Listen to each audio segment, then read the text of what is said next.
Hello বন্ধুরা, welcome to our channel. নিয়ে চলে এলাম আরো একটা নতুন ভিডিও। রয়েছে বেশ কিছু গুরুত্বপূর্ণ ফুটবল আপডেট। একে একে সমস্ত আপডেট তোমাদের সাথে শেয়ার করে নেব।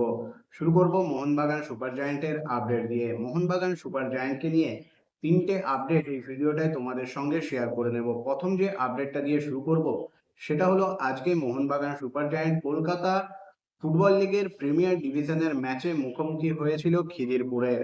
লাস্ট ম্যাচে বড় ব্যবধানে জয়ের পর দ্বিতীয় ম্যাচেই কিন্তু হোঁচট খেল তারকা সমৃদ্ধ মোহনবাগান সুপার জায়ান্ট। খেলার প্রথমার্ধে খিদিরপুরের বিরুদ্ধে 1 গোলে এগিয়ে গিয়েও শেষ পর্যন্ত মোহনবাগান সুপার জায়ান্ট কিন্তু খিদিরপুরের সঙ্গে পয়েন্ট ভাগাভাগি করে নিল এই ম্যাচে। লাস্ট ম্যাচের পারফরমেন্সের থেকে আজকে কিন্তু মোহনবাগানের পারফরমেন্সের গ্রাফ যথেষ্ট নিম্নমুখী ছিল এবং বলতেই হবে আজকে কিন্তু খিদিরপুর যথেষ্ট ভালো ফুটবল খেলেছে এবং মোহনবাগানকে কিন্তু তারা কঠিন চ্যালেঞ্জ ছুড়ে দিয়েছিল, যার ফলস্বরূপ তারা কিন্তু হেভিওয়েট মোহনবাগান সুপার জায়ান্টের কাছ থেকে 1 পয়েন্ট ছিনিয়ে নিল এবং মোহনবাগান সুপার জায়ান্টের বিজয় রথ একটা ম্যাচের পরেই কিন্তু আটকে গেল খিদিরপুরের সামনে। এরপর মোহনবাগান সুপার জায়ান্ট রিলেটেড দ্বিতীয় আপডেটে চলে আসবো। দ্বিতীয় আপডেটটা হলো মোহনবাগান সুপার জায়ান্ট থেকে দুজন খেলোয়াড়ের অফিসিয়াল ডিপারচার আজ ঘোষণা করা হয়েছে। তারা হলেন গ্লেন মার্টিন্স এবং আমায় রানাওয়াডে। এই দুজন খেলোয়াড়কে কিন্তু মোহনবাগান সুপার জায়ান্ট আসন্ন মরশুমে আর নিজেদের দলে রাখছে না, তাদেরকে অফিসিয়ালি রিলিজ দিয়ে দেওয়া হয়েছে। এখন তারা কিন্তু ফ্রি এজেন্ট এবং দেখার এই দুইজন খেলোয়াড় পরবর্তী গন্তব্য হিসেবে কোন দলে যান। লাস্ট যে আপডেটটা মোহনবাগানের তোমাদের সঙ্গে শেয়ার করে নেব সেটা হলো এই দুই ডিপার্চারের মাঝেই মোহনবাগান সদস্য সমর্থকদের জন্য একটা বড় গুড নিউজও কিন্তু চলে এসছে। একজন তারকা ভারতীয় ডিফেন্ডারকে কিন্তু মোহনবাগান সুপার জায়ান্ট প্রায় চূড়ান্ত করে ফেলেছে বলতে পারো। ডিল প্রায় ডান, শুধুমাত্র কাগজ কলমে এবং অফিসিয়াল ঘোষণা আসা বাকি রয়েছে। কাগজ কলমটাও প্রায় হয়ে গেছে। 3 বছরের চুক্তিতে কিন্তু দিল্লি ছেড়ে মোহনবাগান সুপার জায়ান্টে আসছেন অ্যালেক্স সাজি, যাকে নেওয়ার ব্যাপারে বেশ কিছু আইএসএল ক্লাব কিন্তু আগ্রহী ছিল, কিন্তু সবাইকে পেছনে ফেলে এই তারকা ডিফেন্ডারকেই কিন্তু সাইন করিয়ে নিল মোহনবাগান সুপার জায়ান্ট। তার মেডিকেল বাকি রয়েছে, সেটা হয়ে গেলেই কিন্তু অফিসিয়াল ঘোষণাও চলে আসবে। তার সঙ্গে দিল্লির কিন্তু 3 বছরের চুক্তি বাকি ছিল। সেই চুক্তি বাকি থাকার মধ্যেই একটা বড় ধরনের কিন্তু ট্রান্সফার ফি দিয়ে, যদিও সেটা কতটা সেটা কিন্তু ডিসক্লোজ করা হয়নি, মোহনবাগান কিন্তু তাকে নিয়ে এসছে এবং তার আশায় মোহনবাগানের ডিফেন্স যে আরো মজবুত হলো সে বিষয়ে কোনো সন্দেহ নেই। এরপর চলে আসবো পরবর্তী আপডেটে। পরবর্তী আপডেটটা ইস্ট বেঙ্গলকে নিয়ে। ইস্ট বেঙ্গল কিন্তু আরো একজন বিদেশি তারকাকে চূড়ান্ত করার পথে। হ্যাঁ, ইস্ট বেঙ্গলের নজরে এবার কিন্তু গিলরোমো মে, এই খেলোয়াড়টিকে কিন্তু ইস্ট বেঙ্গল কথাবার্তা চালাচ্ছে নেওয়ার ব্যাপারে, যদিও এখনো চূড়ান্ত কিছু হয়নি, প্রাথমিক স্টেজেই কথাবার্তা রয়েছে। এখন দেখার সত্যি ইস্ট বেঙ্গল গিলরোমো মেকে নিয়ে আসে কিনা। ইস্ট বেঙ্গল যদি এই খেলোয়াড়টিকে নিয়ে আসে তাহলে কিন্তু ইস্ট বেঙ্গলের যে দলের ব্যালেন্স তা কিন্তু যথেষ্ট বৃদ্ধি পাবে বলাই যায়। এরপর চলে আসবো পরবর্তী আপডেটে। পরবর্তী আপডেটটা হলো ভারতের অনূর্ধ্ব 17 মহিলা দলের আজকে কিন্তু এএফসি এশিয়া কাপের কোয়ালিফায়ারের যে ড্র তা ঘোষণা হয়েছে, যেখানে ভারতের অনূর্ধ্ব 17 মহিলা ফুটবল দল ইরাক, সিরিয়া এবং হোস্ট মালয়েশিয়ার সঙ্গে একই গ্রুপে রয়েছে। ভারত কিন্তু 5 থেকে 11 তারিখের মধ্যে তাদের গ্রুপের ম্যাচগুলো খেলবে। এই গ্রুপটা ভারতের জন্য খুব কঠিন বা খুব সহজ গ্রুপ নয়, মোটামুটি একটা মাঝারি মানের গ্রুপ কিন্তু ভারত পেয়েছে। ভালো রকম সুযোগ রয়েছে ভারতের অনূর্ধ্ব 17 মহিলা ফুটবল দলের কাছে এই গ্রুপ থেকে কিন্তু কোয়ালিফায়ারে জিতে এএফসি এশিয়া কাপে কোয়ালিফাই করার। এখন দেখার ভারতের অনূর্ধ্ব 17 মহিলা দল সেই কাজটা করতে পারে কিনা। এরপর চলে আসবো মোহামেডান স্পোর্টিং ক্লাবের আপডেটে।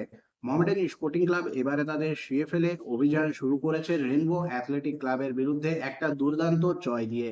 যে ম্যাচে এক সময় মোহামেডান স্পোর্টিং ক্লাব প্রথমার্ধে 1 গোলে পিছিয়ে ছিল, ছিল প্রচুর চাপে, সেই চাপ কাটিয়ে দ্বিতীয়ার্ধে দুর্দান্ত ভাবে কামব্যাক করে মোহামেডান স্পোর্টিং ক্লাব এবং শেষ পর্যন্ত ম্যাচটা কিন্তু মোহামেডান 3-1 গোলে জিতে নেয়।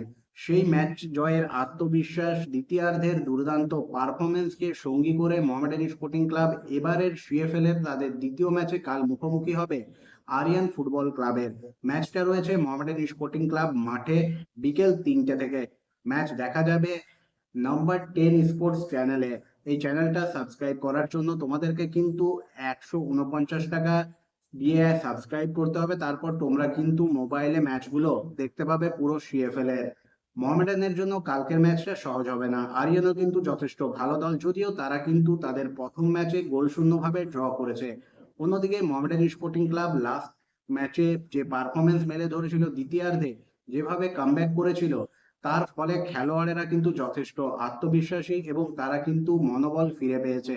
প্রথম ম্যাচে প্রথমার্ধে যেভাবে ছন্নছাড়া মোহামেডানকে আমরা দেখেছিলাম, সেখানে দেখেই মনে হচ্ছিল খেলোয়াড়েরা কিন্তু চাপে রয়েছেন।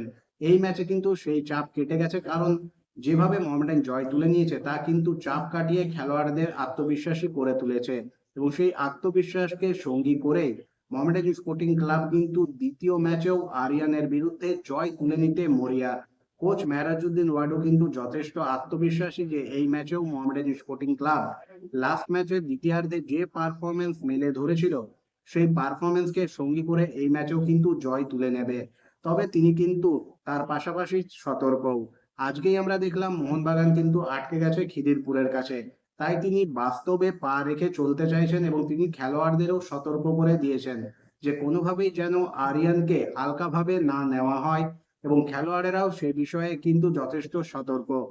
মোহামেডান স্পোর্টিং ক্লাবের মূল লক্ষ্য জয়ের ধারা বজায় রেখে এই ম্যাচ থেকেও পুরো 3 পয়েন্ট তুলে নেওয়া, এবং সেই লক্ষ্যেই কালকে কিন্তু মোহামেডান স্পোর্টিং ক্লাব নামবে নিজেদের ঘরের মাঠে। এখন দেখার মোহামেডান স্পোর্টিং ক্লাব পরপর 2 ম্যাচে জয় তুলে নিতে পারে কিনা। তোমাদের কি মনে হয় কালকের ম্যাচে কি Mohammedan Sporting Club Aryan football ক্লাবের বিরুদ্ধে এবারের সিএফএল এর দ্বিতীয় ম্যাচে দ্বিতীয় জয়টা তুলে নিতে পারবে? অবশ্যই তোমাদের মতামত তোমরা কমেন্ট করে জানাবে।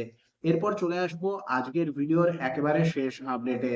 আপডেটটা হলো কলকাতা ফুটবল লিগ প্রিমিয়ার ডিভিশনের আজকে কিন্তু তৃতীয় রাউন্ডের ফিক্সচার ঘোষণা করা হয়েছে বঙ্গীয় ফুটবল সংস্থার তরফ থেকে, যেখানে 18 তারিখে ম্যাচ রয়েছে ইস্ট বেঙ্গলের তাদের প্রতিপক্ষ রেলওয়ে অ্যাথলেটিক ক্লাব। খেলাটা হবে ইস্ট বেঙ্গল মাঠে বিকেল 3টে থেকে। এরপর 19 তারিখে ম্যাচ রয়েছে মোহনবাগান সুপার জায়ান্টের তাদের প্রতিপক্ষ কালীঘাট এমএস। এই ম্যাচটাও হবে বিকেল 3টে থেকে। ম্যাচটা হবে মোহনবাগান সুপার জায়ান্ট মাঠ থেকে। অন্যদিকে 20 তারিখে নামবে কলকাতার তৃতীয় প্রধান সাদা কালো বাহিনী, তাদের প্রতিপক্ষ পুলিশ অ্যাথলেটিক ক্লাব। এই ম্যাচটাও হবে বিকেল 3টে থেকে মোহামেডান স্পোর্টিং ক্লাবের মাঠে। অর্থাৎ মাত্র দুদিনের ব্যবধানে কিন্তু মোহামেডান স্পোর্টিং ক্লাব এবং বাকি দলগুলোকে পরপর কিন্তু ম্যাচ খেলতে হবে, যা কিন্তু সত্যিই কম সময়ের ভেতরে দলগুলোর জন্য একটু চাপের। তবে সেই চাপকে মাথায় রেখেও দলগুলো কিন্তু এবার সিএফএল এ নিজেদেরকে উজাড় করে দিচ্ছে। এখন দেখার কালকের ম্যাচে মোহামেডান স্পোর্টিং ক্লাব ইস্ট বেঙ্গলের মতো দ্বিতীয় ম্যাচেও বড় ব্যবধানে জয় তুলে নিতে পারে কিনা।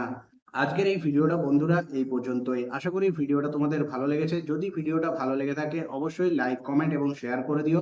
চ্যানেলটাকে সাবস্ক্রাইব করে নিয়ে নোটিফিকেশন বেল অন করে নিও এইরকমই আপডেটেড ভিডিও সবার আগে পাওয়ার জন্য। দেখা হবে পরের ভিডিওতে।